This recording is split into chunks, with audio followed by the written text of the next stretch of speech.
मृत्यु तुमे केबे शेष स्पर्श साज मृत्यु तुमे केबे शेष स्पर्श साज चेतनार चित्रपटे 3.5 हाथ माटीर सौदा करी ए जीवन हाटे करी ए जीवन हाटे जुईर धूमिल जटे लदी दिय केबे कर्मर गंठिली स्मृतिर अमड़ा बाटे आज्ञा हाँ केबे मृत्युर ए चिरंतन सत्य को बखाणी तो केबे निज गाँर सुंदर चित्रपट को निजर अमूल्य कलम देइछंती जीवंत रूप प्रकृति को निज माटी को ओडिया साहित्य को भल पाउथबा साधारण मनुष्यटीए ओडिया साहित्य को निजर बलिष्ठ लेखनी चालन भेटी देइछंती अनेक असाधारण लेखा केवल निजर लेखा नुहे सुंदर भद्र व्यवहार एवं कोमल कथारे करि पारिछंती समस्तंकु आकृष्ट से हेउछंती कवि लेखक तथा ओडिशा माटीर गर्व मोर प्रिय श्री रंजन कुमार महांती।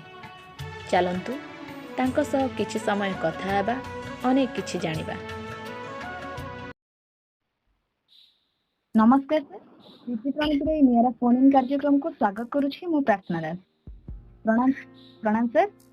हाँ नमस्कार जय जगन्नाथ बहुत बहुत धन्यवाद बहुत बहुत शुभेच्छा ओडिशा पत्रिका भितर नुहे बर ओडिशा बाहर गोटे प्रीति प्रणतिर गोटे नियारा बासना संपादक देवव्रत बारिकर जो नियारा प्रयास युव प्राणर अनन्य उद्यम ताको बहुत बहुत धन्यवाद आपण मानकु भी बहुत बहुत धन्यवाद बहुत शुभेच्छा जे आज अतिथि कार्यक्रम मते किछि जोड़ी भल पाइबा आपण मानकर देइछन बहुत बहुत धन्यवाद। आज्ञा सर आपनको बहुत बहुत धन्यवाद आम सहित जोड़ी सर प्रथम पचारि सर आप महामारी समय केमती अच्छा सर। हाँ महामारी समय तो बहुत भलरे अच्छी कहीं महाप्रभु हम सहित अच्छा मो सहित नुहे सारा विश्ववासी सहित अच्छा नहले बोधे जो आहार कोरोना बढ़ुला सहित आज सारा विश्व ध्वंस हो जाता बोधे माने सेतिकी परिमाण रे हमर विश्वास रही आमर भल पाइबा सेतिकी रही महाप्रभुंकर आम उपर भी सेतिकी आशीर्वाद रही तो मोटामोटी भाव भलरे अच्छु आगु कौन हम जान भलरे अच्छु। आज्ञा सर सर आपनकर जो सुंदर लेखनी बलिष्ठ लेखनी चालन सर आपनको अल्प बहुत कि प्राय समस्त जानथिबे सर तथापि आपनकर गोटे छोट परिचय रखियो चाहिए। छोट परिचय मु एते बड़ भी नुही तो छोट परिचय कौन देवी परिचय प्रथमे मु होची माने मो माँ बापांकर पुओ घर बड़ पुओ मु एक्चुअली नाम होची रंजन कुमार महांती घर बालेश्वर बालियापा प्रॉपर गाँ हूँ मोर जामतुली मोर एबे भी मु हमर शिक्षागत योग्यता मोर एबे चली स्नातकोत्तर ओडिया विभाग रे बाकी मु एबे 4 इयर्स हे गला मोर मु एबे शिक्षकता भी करूची 2018 मसिया रे मो शिक्षकता आरंभ करथिली। सब हिसाब रे नुहे बर मनीष हिसाब से बचा भल पाए साहित्य को तो साहित्य तो जीवन करी तो देखा जाओ कि एत बड़ परिचय मोर ना साहित्य को लेकिन साहित्य मत जहाँ भी देइछि बहुत किछि देइछि। आज्ञा सर निश्चय आपण गाँव समग्र ओडिशा सर आप निश्चय गर्व गौरव सर प्रश्न मोर रहिबा एमती कि सर आपनकर जो लेखन चलन एसे पर्यंत सर किछि लिखुछंती ए पर्यंत एक गोटे दीर्घ समय बितलान कहले सर भूल हेबनी सर साहित्य जीवन आप किपरि आरंभ करथिले। हाँ गोटे बढ़िया प्रश्न पचार बहुत खुशी लगला जिन साहित्य जीवन मुझे किपरि आरंभ करी आईटा हुए तो मो बापा माँ आशीर्वाद भगवान आशीर्वाद गुरु गुरुजन आशीर्वाद जे मु साहित्य जीवन आरंभ करी साहित्य बोधे मो जीवन आरंभ करितिला मु साहित्य को बाछि नथिली साहित्य बोधे मते बाछितिला काहेकि ना मु जतबेले साहित्य कोन बुझी नथिली साहित्य कौन जान नी से माने मो अजाणत से सब होता जमी कि एबे भी मोर से स्मृति मन पड़े 4-5 क्लास बेले जो पढ़ु थाए तो से कौन होता कि जो ओडिया बही गीत सब थाए तो मुखस्थ निया होता आम समस्त पाखर जे मुखस्थ दिंतु जेहेतु भल पढ़ु थाए तो सार मैंने टिके केयरली शुणती हाँ कहूँ ता भर कौन हुए मु मुखस्थ करू जो लाइन गुड़ा मन आसेनी से भावार्थ थी लाइन सब निज भाषा मुझे जोड़ी जाड़ी कही दिए इमिति तो सब बेले आउ गलानी इमिति कहनी हौ हौ हौ तो केथर सार मान आगे धरा पड़ी तो सार मैंने पचार ये कमी कौन कमी कहीदे जोड़ी बोले मुझे निजे भी जानी ऑटोमेटिक हो जाऊँगी आपे आपे तो यही भाव में मो अजाणत साहित्य जीवन आरंभ होता जिते मु निजे जानिली निजक साहित्य जीवन मोर गोटे अच्छी बोली मुझे लेखिबी बोली से कहती माने जमी महाप्रभु अणसर घरे रहती सेमती मोर पूरा लुचा छपारे लेखा लेखी चलता माने काले किए देखीदब किए काले कहीदब ये भी लिखुची ना सी गोटे डर लुचे लुचे लुचे लुचे एमती बहुत माने शताधिक कविता को मुझे लिखी दिए माने मन को जिते गोटे आंदोलित कर पकाए गोटे परिस्थिति किसी गोटे लिखापी माने एत मात्रा चाप आसे मन भर लिखी दिए आरे दी थर निजे पढ़ी कि नहीं पकई दिए यही साहित्य जीवन मोर चलता कि विधिवत भाव में हाईस्कल कैरियर लेखा मोर आरंभ होता पुणी कॉलेज कैरियर गैप थिला पुणी सिटी कैरियर मोर जो प्रिंसिपाल थिले राष्ट्रपति पुरस्कार प्राप्त और बहुत गुड़ा कार्यक्रम भी एसआईटी दूरदर्शन भी करछन्ती झाड़ेश्वर प्रधान सर तो सी जिते जानिले जिनसटी तो सेते माने गाइडेंस रे लेखा लिखी आरंभ करथिली जोड़े माने चली जाए कंटिन्यू। आज्ञा सर बहुत सुंदर लगला सर आपन कथा सुनि कि प्राय सर समस्तंकर प्रत्येक कार्य कहीं ना किसी प्रेरणा कहीं ना कहीं सर थांती प्रेरणा सृष्टि करिया पई एमती मोर प्रश्न रहइबो जे लेखिया पई सर प्रथमे आपन का ठार प्रेरणा पेथिले लेखिया पई प्रेरणा होची सब बड़ प्रेरणा होची मो ओडिसा माटी रे छुआ आउ एठी आउ आहुरी ताठ अधिक कथा कहि मु व्यास माटी रे छुआ बालेश्वर माटीर छुआ तेणु एठी माने पानी पवन आकाश चारिआडे शब्द सब घेरी रही आम चारि पाखे तो सबुठ बड़ प्रेरणा होची मो पई प्रकृति प्रकृति मो चारिपटे घुरी बुलुवा एमती माने असरंती शब्द सब जिते मते से निजर कर पकाती से मु कविता लिखि पारे मु किंतु तांको निजर करि पारिनी काहेकि मु जदि तांको निजर करि पारंती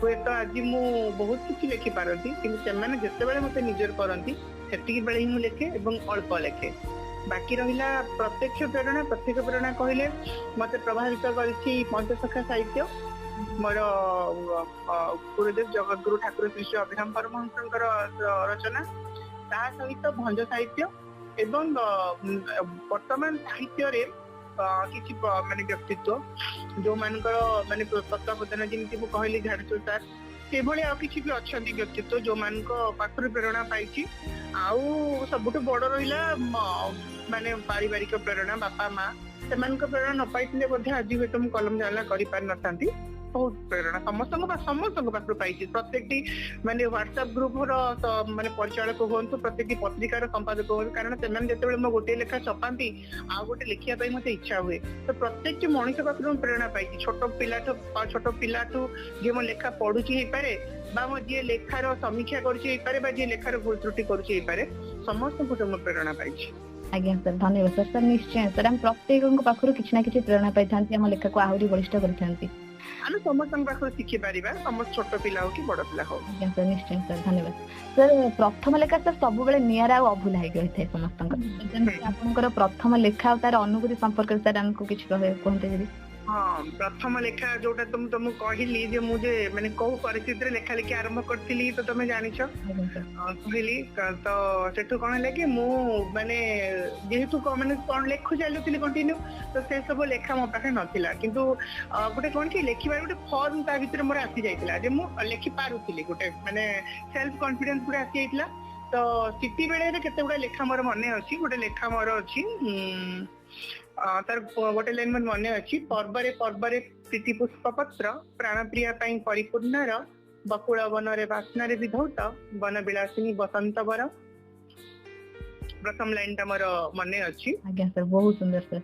हां सर प्रतियोगिता प्राय प्रत्येक क्षेत्र रे गोटे भिन्न मोड़ नै थाए सर सेमति आपनक मते साहित्य रे प्रतियोगिता जरूरी की निहाती मो मतरे साहित्य रे मोडी माने कोन दी प्रकार उत्तर मोर रहिबो साहित्य रे प्रतियोगिता जरूरी भी साहित्य रे प्रतियोगिता जरूरी भी नुहे कहीं ना कौन सी प्रतियोगिता केबे भी गोटे कविर कवित्व को मापी पारे नाही कहीं ना कवित्व होची माने कौन सी मनुष्यर बा कौन सी कविर इच्छाकृत जिनिस नुहे कवित्व होची ईश्वर प्रदत्त कारण से निज भितर से ऐसी शक्ति नथिले बा ईश्वर प्रदत्त से दार्शनिक दृष्टि जनक पाखरे नथिले से केबे भी दुनिया को एक भिन्न दृष्टि देखि पारि नथादा बा से दुनिया रो भिन्न दृष्टि को आकलन करके दिधाड़ी लिखि पारि नथादा तो ସେଇଥିପାଇଁ ମୁଁ କହୁଛି ଯେ ମାନେ କୌଣସି ସାହିତ୍ୟିକକୁ କେବେ ଭଞ୍ଜ କେବେ ଆମର ରାଧାନାଥ ହେଇପାରିବେନି ବା ଗଙ୍ଗାଧର ହେଇପାରିବେନି, ଗଙ୍ଗାଧର କେବେ ଭଞ୍ଜ ହେଇପାରିବେନି। ସେମ୍ ଥିମ୍ ଆପଣ ଦେଖନ୍ତୁ, ସେଇ ରାମ ସୀତାଙ୍କୁ ନେଇ ତପସ୍ୱିନୀ ଲେଖିଲେ ଗଙ୍ଗାଧର ମେହେର, ସେ ରାମ ସୀତାଙ୍କୁ ନେଇ ଭଞ୍ଜ ଲେଖିଲେ ବୈଦେହୀଶ ବିଳାସ। ତାବେଳେ ଆମେ ଭଞ୍ଜଙ୍କୁ ବଡ କହି ଗଙ୍ଗାଧରକୁ ସାନ କହିପାରିବାନି, କି ଗଙ୍ଗାଧରକୁ ବଡ କହି ଭଞ୍ଜକୁ ସାନ କହିପାରିବାନି। ପ୍ରତ୍ୟେକଟି ସ୍ରଷ୍ଟା ନିଜ ନିଜ ସୃଷ୍ଟିକୁ ନେଇ ସ୍ୱତନ୍ତ୍ର। ତେଣୁ ଏଇ କ୍ଷେତ୍ରରେ ପ୍ରତିଯୋଗିତାର ଆବଶ୍ୟକତା ନାହିଁ, କିନ୍ତୁ ପ୍ରତିଯୋଗିତାର ଆବଶ୍ୟକତା ଅଛି କୋଉଠି ନା ହୁଏତ ମାନେ କିଛି ପ୍ରୋତ୍ସାହନ ମିଳିବ ଆଗକୁ ଆଗେଇ ଯିବା ପାଇଁ, କିଛି ନୂଆ ପିଢିଙ୍କ ପାଇଁ ପ୍ରତିଯୋଗିତାର ଆବଶ୍ୟକତା ଅଛି। କାହିଁକିନା ବର୍ତ୍ତମାନ ଯେମିତି ଭାବରେ ପରିସ୍ଥିତି ଉପୁଜିଲାଣି, ଏଠି ସାହିତ୍ୟରେ ଗୋଟେ ପରିଚୟ ସୃଷ୍ଟି କରିବା ପାଇଁ ହେଲେ ବହୁତ ସଂଘର୍ଷ କରିବା ପାଇଁ ପଡୁଛି, ଏବଂ ସେଇ ସଂଘର୍ଷଟା ହୁଏତ ମାନେ କଣ କିଛି ପ୍ରତିଯୋଗିତା ହିଁ ସେ ସଫଳତାର ବା ସେ ପରିଚୟଟା କିଛି ଜଣଙ୍କୁ ଆଣି ଦଉଛି। ଯେମିତି ବଡ ବଡ ସବୁ ମାନେ ପ୍ରତିଷ୍ଠିତ ଅନୁଷ୍ଠାନ ସବୁ ଯୋଉ ପ୍ରତିଯୋଗିତା କରୁଛନ୍ତି, ଏବଂ ସେ ପ୍ରତିଯୋଗିତାରେ ଯୋଉମାନେ ବି ସବୁ ମାନେ କୃତକାର୍ଯ୍ୟ ହଉଛନ୍ତି ସେମାନେ ଗୋଟେ ନୂଆ ପରିଚୟ ମିଳୁଛି। କିନ୍ତୁ ସେ ପରିଚୟ ପଛରେ ମୁଁ ଏତିକି ଅନୁରୋଧ କରିବି ସମସ୍ତଙ୍କୁ ଯେ ପ୍ରତିଯୋଗିତା ବି ହଉ ସାହିତ୍ୟରେ, କିନ୍ତୁ କେବେ କାହାକୁ ହତୋତ୍ସାହିତ, ଜଣକୁ ଉତ୍ସାହିତ କରି ଆଉ ଜଣକୁ ହତୋତ୍ସାହିତ ନ କରାଯାଉ, ବା ଯୋଉ ପ୍ରତିଯୋଗିତା ହଉଛି ସେ ପ୍ରତିଯୋଗିତା ସ୍ୱଚ୍ଛ ଏବଂ ନିର୍ମଳ ଭାବରେ ହଉ। ଆଜ୍ଞା ସାର୍, ବହୁତ ଧନ୍ୟବାଦ ସାର୍, ବହୁତ ସୁନ୍ଦର ଉତ୍ତର ରଖିଲେ ଆପଣ। ସାର୍ ଆପଣଙ୍କ ଲକ୍ଷ୍ୟରେ ସାହିତ୍ୟର ପରିଭାଷା କଣ? ଆପଣଙ୍କ ମତେ ସାହିତ୍ୟ ସାର୍ କହିଲେ ଆପଣ କଣ ବୁଝିବେ? ବହୁତ ବଡ ମାନେ ପ୍ରଶ୍ନଟି ମୋ ପାଇଁ ପଚାରିଦେଲ। ଏତେ ବଡ ମାନେ ଏହାର ଉତ୍ତର ମୋ ପାଖରେ ଏହାର ଉତ୍ତର ନାହିଁ ଯେ ସାହିତ୍ୟର ପରିଭାଷା କଣ। ସାହିତ୍ୟ ବୋଲି କାହାକୁ କହିବା? ଯାହା ସମାଜରେ କିଛି ପରିବର୍ତ୍ତନ ଆଣୁଥିବ, ଯାହା ସାଧାରଣ ମଣିଷର ଜୀବନ ଜୀବିକା ସହିତ ଜଡିତ ନୁହେଁ, ତାହା କେବେ ସାହିତ୍ୟ ନୁହେଁ। ଖାଲି ଶବ୍ଦ ସଂଯୋଜନା କରିଦେଲେ ବା ସେଥିରେ ଭାବ ଖଞ୍ଜିଦେଲେ ତାହା ସାହିତ୍ୟ ହେଇପାରେନି। ଯଦି ଗୋଟେ ପାଠକର ମନକୁ ତାହା ଛୁଇଁ ପାରିଛି ଏବଂ ଗୋଟେ ପାଠକ ଜୀବନରେ କିଛି ପରିବର୍ତ୍ତନ ଆଣିପାରିଛି, ତେବେ ତାକୁ ଯାଇ ଆମେ ସାହିତ୍ୟ ବୋଲି କହିପାରିବା। ଖାଲି ସାହିତ୍ୟ କେବଳ ମାନେ ପାଠ କରିବାର ବିଷୟବସ୍ତୁ ନୁହେଁ, ସାହିତ୍ୟ କେବଳ ପୋଥିଗତ ବିଦ୍ୟା ନୁହେଁ, ସାହିତ୍ୟ ଏକ ପ୍ରୟୋଗାତ୍ମକ ବିଦ୍ୟା, ଯାହାକୁ ଆମେ ନିଜ ଜୀବନ ଶୈଳୀରେ ଯଦି ବ୍ୟବହାର ନ କରିପାରିଛେ ସେ ସାହିତ୍ୟ କେବେ ବି ସାହିତ୍ୟ ନୁହେଁ। ଆଜି ଆମେ କାହିଁକି କହିବା ଯେ ଅତୀତର ସାହିତ୍ୟ ଆଜି କାଳଜୟୀ ସାହିତ୍ୟ ହେଇପାରିଛି? ତାଳପତ୍ରୀରେ ଯୋଉ ଲେଖା ହେଇଥିଲା, ନା ଥିଲା ଛପାଖାନା, ନା ଥିଲା କାଗଜ କଲମ, ତାଳପତ୍ରରେ ଯୋଉ ଲେଖନୀରେ ଯୋଉ ଲେଖା ହେଇଥିଲା, ଯୋଉ ଲେଖା ଏବେ ବି ସେ ଲେଖାକୁ ପୂଜା କରାଯାଉଛି, ଏବେ ବି ସେ ଲେଖାକୁ ଆମେ ଘରୁ ବାହାରିଲା ବେଳେ ନମସ୍କାର କରି ଯାଉଛୁ। ଭାଗବତ ହଉ କି ରାମାୟଣ ହଉ କି ମହାଭାରତ ହଉ, ଆଜି ଜାତିର ଚିର ନମସ୍ତ ହେଇପାରୁଛି ସେ ଜିନିଷ। ଆମ ପ୍ରକୃତିରେ ଖୋଜିବାର ଅଛି ଯେ ତା ଭିତରେ ଥିଲା କଣ। ଯଦି ଶାରଳା ମହାଭାରତକୁ ଆମେ ଅନୁଧ୍ୟାନ କରିବା, ତାହା ବ୍ୟାସଙ୍କ ମହାଭାରତର ଆକ୍ଷରିକ ଅନୁବାଦ ନଥିଲା, ତାହା ଉତ୍କଳୀୟ ଭୌଗୋଳିକ ପରିବେଶରେ ଓଡିଆ ପାଣି ପବନ, ଓଡିଆ ମାନଙ୍କ ଜୀବନ ଜୀବିକାକୁ ନେଇକି ପରିପୃଷ୍ଟ ଥିଲା ସେ ସାହିତ୍ୟ। ସେଇଥିପାଇଁ ତା କାଳଜୟୀ ହେଇପାରିଛି। ବଳରାମ ଦାସଙ୍କର ଆମେ ଯଦି ଲକ୍ଷ୍ମୀ ପୁରାଣ କଥା କହିବା, ଦାଣ୍ଡି ରାମାୟଣ କଥା କହିବା, ବିଶେଷ କରିକି ଲକ୍ଷ୍ମୀ ପୁରାଣ ଏକ ବଳିଷ୍ଠ କୃତି, ତାହା ମଧ୍ୟ ସାମାଜିକ ଜୀବନ ସହିତ ଓତପ୍ରୋତ ଭାବରେ ଜଡିତ। ତେଣୁ ମୋ ମତରେ ସାହିତ୍ୟରେ ପରିଭାଷା ହଉଛି ଯାହା ମଣିଷର ଜୀବନ ସହିତ ଜଡିତ, ମଣିଷର ଜୀବିକା ସହିତ ଜଡିତ, ମଣିଷର ସୁଖ ଦୁଃଖ ଆବେଗର ପରିପ୍ରକାଶ ପାଇଁ ଗୋଟେ ମାଧ୍ୟମ ଏବଂ ଗୋଟେ ବାତାବରଣ ସୃଷ୍ଟି କରୁଥିବ ଏବଂ ସମାଜକୁ ଏକ ସକାରାତ୍ମକ ବାର୍ତ୍ତା ଦେଉଥିବ। ଆଜ୍ଞା ସାର୍, ଧନ୍ୟବାଦ ସାର୍। ସାର୍ ନିଶ୍ଚୟ ସାର୍, ସାହିତ୍ୟ ବିନା ଆମର ସ୍ଥିତି ସାର୍ କିଛି ବି ନାହିଁ କହିଲେ ଚଳେ। ସାର୍ ଧୀରେ ଧୀରେ ଆମର ଓଡିଆ ଭାଷା, ଓଡିଆ ଲେଖା ଧୀରେ ସାର୍ ଲୁଚି ଲୁଚି ଯାଉଛି, ମନେ ହଉଛି ଯେମିତି ସାର୍ ବିଲୁପ୍ତ ହେବାରେ ଲାଗିଲାଣି। ସାର୍ ନୂତନ ପିଢିର ଲେଖକ ଆଉ ଲେଖିକା ମାନଙ୍କୁ ଆପଣ ଏ ବିଷୟରେ ସାର୍ କଣ ପରାମର୍ଶ ଦେବେ? ହଁ, ଯୋଉଟା କହିଲ ମୁଁ ବି କେତେ ମାତ୍ରାରେ ଅନୁଭବ କରିଛି, ଯଦିଓ କେତେ ମାତ୍ରାରେ ଅନୁଭବ କରିଛି କିନ୍ତୁ ପୁରା ମାତ୍ରାରେ ନୁହେଁ। କାହିଁକି ନା ଆଜି ବି ସାଧକ, ପ୍ରକୃତ ସାଧକ, ନୀରବ ସାଧକ, ସେମାନେ ଆଜି ବି ନୀରବରେ ସାଧନା କରୁଛନ୍ତି। ମୁଁ ଦେଖିଛି ଏଇ ଓଡିଶା ମାଟିର ପିଲା, ବହୁତ କମ ବୟସର ପିଲା, ସେମାନେ ଏମିତି ବଞ୍ଜ ସାହିତ୍ୟକୁ ନେଇକି ଲେଖୁଛନ୍ତି। ମାନେ ତମେ ବି ଦେଖିପାରିବ, ଫେସବୁକ ରେ ମୁଁ ଦିଟା ନାଁ ବି ମେନସନ କରିବା ପାଇଁ ବାଧ୍ୟ ହଉଛି, କାରଣ ସେମାନଙ୍କ ଲେଖା ମତେ ସେତିକି ଖୁସି ଲାଗେ ପଢିକି। ମୋତେ ସେମାନେ ବୟସରେ ବହୁତ ସାନ ହେବେ ପିଲା। ଜଣେ ହଉଛନ୍ତି ବିଶ୍ୱପ୍ରତାପ ବେହେରା, ଜଣେ ହଉଛନ୍ତି ଦେବାଶିଷ ସେନାପତି। ଦି ଜଣ ଏତେ ସୁନ୍ଦର ଚମତ୍କାର ଭାବରେ ଆମର ପ୍ରାଚୀନ ସାହିତ୍ୟକୁ ବଞ୍ଚେଇ ରଖିଛନ୍ତି ଯୁବ କଲମରେ। ଗୋଟେ ବଳିଷ୍ଠ ଉଦାହରଣ ସେ ଦି ଜଣ ହେବେ। ଏତେ ସୁନ୍ଦର ଭାବରେ ଭଞ୍ଜ ସାହିତ୍ୟ, ରୀତିଯୁଗୀୟ ସାହିତ୍ୟକୁ ନିଜ କଲମରେ ସେମାନେ ଆଙ୍କି ପାରିଛନ୍ତି। ତ ନୂତନ ପିଢିର ଲେଖକ ଲେଖିବାକୁ ମୋର ଗୋଟେ ପରାମର୍ଶ ରହିବ ଯେ ଆମ ପୂର୍ବପୁରୁଷ ଆମେ ନିଶ୍ଚିତ ଭାବରେ ସାହିତ୍ୟ ପରିବର୍ତ୍ତନଶୀଳ, ପରିବର୍ତ୍ତନ ଧାରା ଉପରେ ପର୍ଯ୍ୟବେସିତ ନୂଆ ଗୋଟେ ପରମ୍ପରା ସୃଷ୍ଟି କରିପାରିବା, ନୂଆ ଗୋଟେ ଟ୍ରେଡ୍ ଆମେ ସୃଷ୍ଟି କରିପାରିବା। ବାକି ଟ୍ରେଡ୍ ପାଇଁ ଆମେ ଟ୍ରାଡିସନକୁ ଭୁଲିବାନି, ଏଇଟା ଗୋଟେ ବଡ କଥା। ଆମେ ଟ୍ରେଡ୍ ପାଇଁ ଆମେ ଟ୍ରାଡିସନକୁ ଭୁଲିବାନି। ଆମେ ପାଶ୍ଚାତ୍ୟ ଶୈଳୀକୁ ଆପଣେଇବା ସତ, କିନ୍ତୁ ପାଶ୍ଚାତ୍ୟ ଶୈଳୀ ଭିତରେ ଯଦି ଆମେ ଓଡିଆର ଛୁଙ୍କ ପକେଇବେ ନା, ତାହେଲେ ସେ ସୃଷ୍ଟି ଆହୁରି ସୁନ୍ଦର ହେଇପାରିବ। ପାଶ୍ଚାତ୍ୟ ଶୈଳୀକୁ ଆପଣେଇବା ସତ, କିନ୍ତୁ ଆମର ଯୋଉ ଛାନ୍ଦ ଚମ୍ପୁ ଚୌପଦୀ ଚୌତିଶା ଅଛି ଯାହା ପାଇଁ ଓଡିଆ ଗର୍ବ କରେ କାହିଁକିନା ସିଏ ହଉଛି ଓଡିଶାର ସ୍ୱାତନ୍ତ୍ର୍ୟ, ଓଡିଆ ଭାଷାର ସ୍ୱାତନ୍ତ୍ର୍ୟ, ଯାହା ପାଇଁ ଓଡିଆ ଭାଷା ବି ଶାସ୍ତ୍ରୀୟ ମାନ୍ୟତା ପାଇଲା। ସେ ଶାସ୍ତ୍ରୀୟ ମାନ୍ୟତା କିଭଳି ଭାବରେ ଚିର ଅକ୍ଷୁଣ୍ଣ ରହିବ, ସେ ଶାସ୍ତ୍ରୀୟ ମାନ୍ୟତା କିପରି ଭାବରେ ବଳବତ୍ତର ରହିବ, ସେଥିପାଇଁ ଆମ ପ୍ରୟାସ ରହୁ। ନିଜ ପାଇଁ ଆମେ ଲେଖିବାନି, ଆମେ ସମାଜ ପାଇଁ ଲେଖିବା। କାରଣ ଯିଏ ନିଜ ପାଇଁ ଲେଖେ ସେମାନେ କେବେ ବି ଆଜି ସମାଜ ସେମାନଙ୍କୁ ସ୍ୱୀକୃତି ଦେଇନି। ସାହିତ୍ୟ ସବୁବେଳେ ସମାଜର ସ୍ୱୀକୃତି ଆବଶ୍ୟକ କରେ। ତେଣୁ ନିଜ ପାଇଁ କେବେ ବି ନୁହେଁ, ବରଂ ସବୁବେଳେ ସମାଜ ପାଇଁ ଲେଖିବା, ସମାଜରେ ଅବହେଳିତ ନିଷ୍ପେଷିତ ବର୍ଗଙ୍କ ପାଇଁ ଲେଖିବା, ଯୋଉଟା କି ଫକୀରମୋହନ ସେନାପତି ତାଙ୍କ ଲେଖନୀରେ ଫୁଟେଇ ପାରିଥିଲେ, ପ୍ରତିଭା ରାୟ ତାଙ୍କ ଲେଖନୀରେ ଫୁଟେଇଛନ୍ତି, ସଚିନ ରାଉତରାୟ ଏମିତି ବହୁତ ମାନେ କବି ଲେଖକ ସେମାନଙ୍କ ଭିତରେ ଫୁଟେଇଛନ୍ତି। ସବୁବେଳେ ବ୍ୟଥା ବେଦନାକୁ ଆମେ ଯଦି ସାହିତ୍ୟ ଭିତରେ ସ୍ଥାନ ଦେଇ ଏବଂ ତା ଭିତରେ ଗୋଟେ ସମାଧାନର ବାର୍ତ୍ତା ଯଦି ରଖିପାରିବା ତାହେଲେ ସାହିତ୍ୟ ନିହାତି ଭାବରେ ସୁନ୍ଦର ହବ। ଆମେ ଦେଖୁଛେ ଯୁବଗୋଷ୍ଠୀ ଲେଖନୀରେ ବି ବହୁତ ସୁନ୍ଦର ଭାବରେ ସେ ସାହିତ୍ୟ ସୃଷ୍ଟି ହଉଛି ଏବଂ ଏଇଭଳି ଭାବେ ନିରନ୍ତର ସେମାନେ ପ୍ରୟାସ ଜାରି ରହୁ।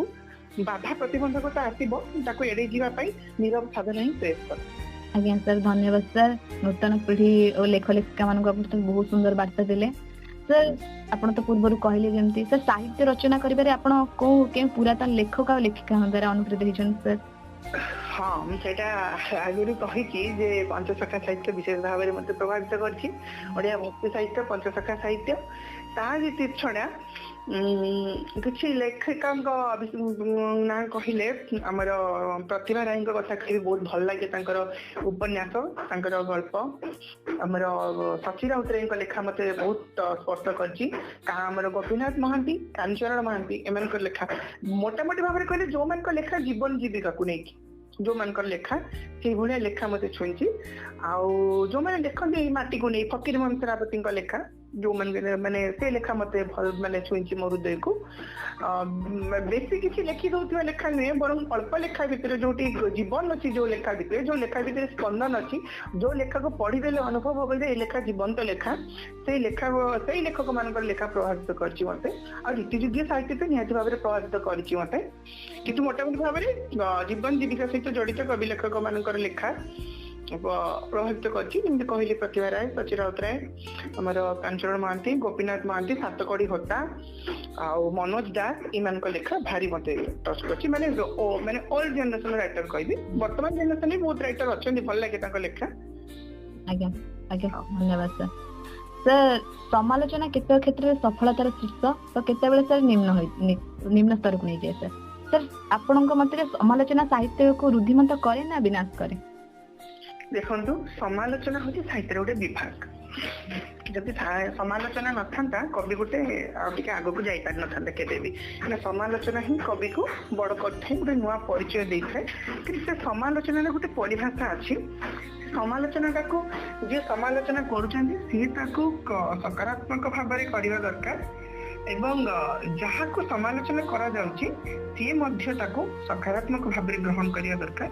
କୌଣସି ଆକ୍ରୋଶମୂଳକ ଆକ୍ଷେପମୂଳକ ଭାବରେ ମୁଁ ଏବେ ଦେଖୁଛି ସମାଲୋଚନା ଦି ପ୍ରକାର ଆସୁଛି। କିଛି କବିତାକୁ ଏଭଳି ଭାବରେ ସମାଲୋଚନା କରାଯାଉଛି ଯେ ସେ ସମାଲୋଚନାଟା ଗୋଟିଏ ଦିଗରେ ଯାଉଛି, ସେ କବିତା ଗୋଟିଏ ଦିଗରେ ଅଛି। ମୁଁ ଜଣଙ୍କୁ ପଚାରିଥିଲି, ଗୋଟେ ସମାଲୋଚନା ଦେଖିଥିଲି ଗୋଟେ ଫେସବୁକ୍, ଜଣଙ୍କୁ ପଚାରିଥିଲି ଆପଣ ଏମିତି କଣ ଲେଖିଲେ, ଏ ସବୁ ତ ସେ କବିତାରେ ନାହିଁ। ନା ମୁଁ 4 ପୃଷ୍ଠା ପଢିଥିଲି ସେ ବହିଟାକୁ, ତାକୁ ସମାଲୋଚନା କରିଥିଲି। 4 ପୃଷ୍ଠା ପଢିକି ସମୟ ହେଲାନି। 4 ପୃଷ୍ଠା ପଢି ଯଦି ଗୋଟେ କବିର କବିତ୍ୱକୁ ଗୋଟେ ତାର ଲେଖାରେ ମୁଁ ମନା କରୁନି, ଗୋଟିଏ ଧାଡି ପଢିଲେ ବି ଗୋଟେ କବିର କବିତ୍ୱକୁ ଆକଳନ କରିହବ। କବିର କବିତ୍ୱକୁ ଆକଳନ କରିହବ ସିନା, ତା ଲେଖାକୁ କେବେ ସମାଲୋଚନା କରିହବନି। ତ ସେଇଭଳି ସେଇ ମାନେ ଦୃଷ୍ଟିଭଙ୍ଗୀରେ ମୁଁ କହିବି ଯେ ଗୋଟେ ସମାଲୋଚନା ପୂର୍ବରୁ ଗୋଟେ କବିକୁ ସମାଲୋଚନା 2 ପ୍ରକାର ହଉ, ସକାରାତ୍ମକ, ତା ଲେଖାରେ କଣ ଭଲ ଜିନିଷ ଅଛି ହଉ, ତା ଲେଖାରେ କଣ ଖରାପ ଜିନିଷ କୌଣସି ସ୍ରଷ୍ଟା କେବେ ଜାଣି ଶୁଣି ତା ଲେଖା ଭିତରେ ଖରାପ ଜିନିଷଟା ଭର୍ତ୍ତି କରେନି। ହୁଏତ ସେଇଟା ମତେ ଯୋଉଟା ଭଲ ଲାଗିଛି ଆଉ କାହାକୁ ଭଲ ଲାଗି ନପାରେ, ବା ମତେ ଯୋଉଟା ଭଲ ଲାଗିନି ଆଉ କାହାକୁ ଭଲ ଲାଗିପାରେ।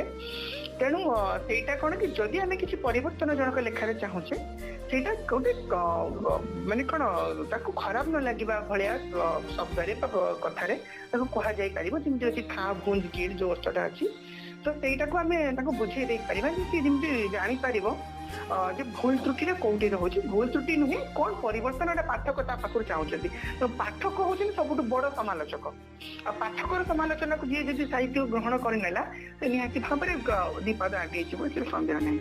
ତେଣୁ ସମାଲୋଚନା ସାହିତ୍ୟକୁ ଗୋଟେ ନୂତନ ଦିଗ ଦେଖାଏ, ନୂତନ ବାର୍ତ୍ତା ଦିଏ, କିନ୍ତୁ ସେ ସମାଲୋଚନାକୁ ଠିକ ଭାବରେ ହବା ଦରକାର ଏବଂ ସମାଲୋଚନା ଗୋଟେ ତାର ଗୋଟେ ଯଦି କୁହନ୍ତି ପରିସଂଖ୍ୟାନ ଗୋଟେ ପ୍ରପର ପରିସଂଖ୍ୟାନ ତାର ରହିବା ଦରକାର ଯେ ଏଇ ଦିଗରୁ ତାକୁ ସମାଲୋଚନା କରାଯାଇଛି ତେବେ ଯାଇ ସବୁ ଦିଗରୁ ଯଦି କରାଯିବ ତେବେ ଯାଇ ସେଟା ସମ୍ପୂର୍ଣ୍ଣ ଲାଗିବ ଏବଂ ସେଇଠି ମାନେ ଉନ୍ନତି ଆମେ ଦେଖିପାରିବା ସାହିତ୍ୟରେ। ଆଜ୍ଞା ସାର୍ ବହୁତ ସୁନ୍ଦର ଭାବରେ ସାର୍ ଖା ଭୁଞ୍ଜ ଗିଳ ନୀତି ସାର୍ ଯୋଉ ଉଦାହରଣ ଦେଇକି ଆପଣ ଯୋଉ ସୁନ୍ଦର ଉଦାହରଣ ଦେଇ ବୁଝେଇଲେ ସାର୍ ବହୁତ ବଢିଆ ଲାଗିଲା। ସାର୍ ପ୍ରଶ୍ନ ଏମିତି ରହିବ ସାର୍ ଓଡିଆ ସାହିତ୍ୟରେ ସାର୍ ପ୍ରଚାର ପ୍ରସାର ପାଇଁ କଣ କରାଯିବା ଆବଶ୍ୟକ ଏ ସମୟରେ ସାର୍? ଓଡିଆ ସାହିତ୍ୟର ପ୍ରଚାର ପ୍ରସାର ପାଇଁ ପ୍ରଥମେ ହଉଛି ଯୁବଗୋଷ୍ଠୀକୁ ଅଣ୍ଟା ଭିଡିବାର ଅଛି।